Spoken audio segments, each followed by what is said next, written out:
Es decir, ¿qué sacrificio hay si pudieron compensar lo que están rebajando ahorita, rebajando entre comillas, lo inflado que venía el presupuesto anterior?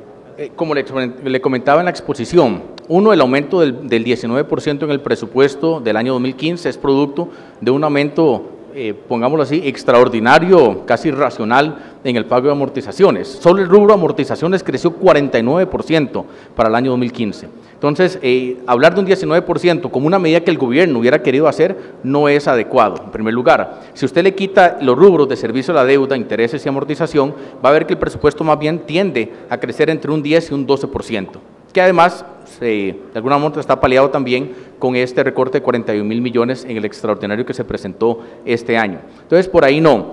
Pero también hay que entender una cosa, y por eso a mí me parece que cuando razonamos el tema del gasto, no hay que razonarlo desde el punto de vista de partidas, sino desde el punto de vista de destinos, ¿verdad? Es muy importante entender, bueno, pero ¿por qué está creciendo tanto? Cuando usted ve los disparadores del gasto, en el sentido positivo, ¿verdad? Tal vez, si es que existe el sentido positivo, se da cuenta, por ejemplo, que educación tiene una norma constitucional que lo obliga a llevar a uno al 8% el gasto.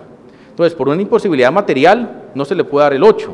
Pero hay que ir acercándolo porque además dice que no le podemos dar menos como porcentaje del PIB, ¿verdad?, de lo que se dio el año previo. Entonces, hay una serie de amarres de gasto porque estamos hablando de que las partidas más grandes son además las que más crecen. Ese es un tema del gasto. Por eso le decía también en su momento, importante para nosotros entender que la genética, pongámosle así, la genética del gasto público de hoy es diferente a la que se manejaba hace 20 años. Mire, ahora no hay margen, por ejemplo, de decir si le recorto o le subo a educación a su antojo. Ahora hay que cumplir una normativa constitucional. Hay un tema de pensiones que se ha venido acumulando durante muchos años. Ustedes conocen el problema. Pensiones va a superar los 800.000 millones de colones de presupuesto este año. Bueno, ellos siguen creciendo. Necesitamos una reforma ahí. Entonces, yo creo que lo importante aquí entender es qué tanto margen tiene el gobierno efectivamente, o cualquiera que haya venido, qué margen tenemos para efectivamente detener a estos grandes disparadores. Creo que sí, el esfuerzo que hace el señor presidente, ¿verdad?, de dictaminar una serie de directrices en materia de control del gasto, ¿verdad?, responden justamente a decir, mira, aquí está una muestra de que nosotros queremos un presupuesto austero, un gasto que crezca muy poco, ¿verdad?, y dar señales de que efectivamente estamos avanzando a un saneamiento integral de las finanzas. Graving Granados, de Monumental. Don José Francisco, ¿qué tal? Buenas tardes, aprovecho, estamos en vivo para Radio Monumental a esta hora.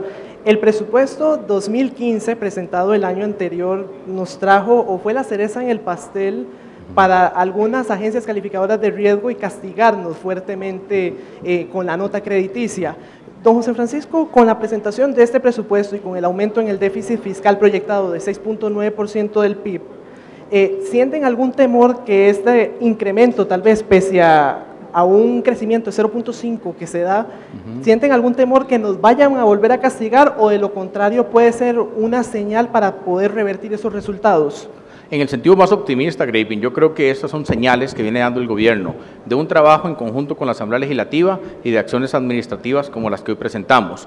Yo creo que tal vez estamos en una situación en que yo valoraría de forma optimista lo que se ha venido haciendo en este año. Necesitamos, eso sí, la aprobación de la legislación correspondiente. Creo que esa es la fortaleza más grande que tiene el país. No estamos hablando de gobierno, porque al final de cuentas, pues aquí vamos a estar 3 años, cuando mucho, ¿verdad?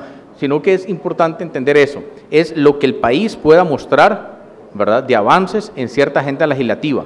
Aprobar esos proyectos y dar una cara diferente, ¿verdad?, de lo que es la administración de las finanzas.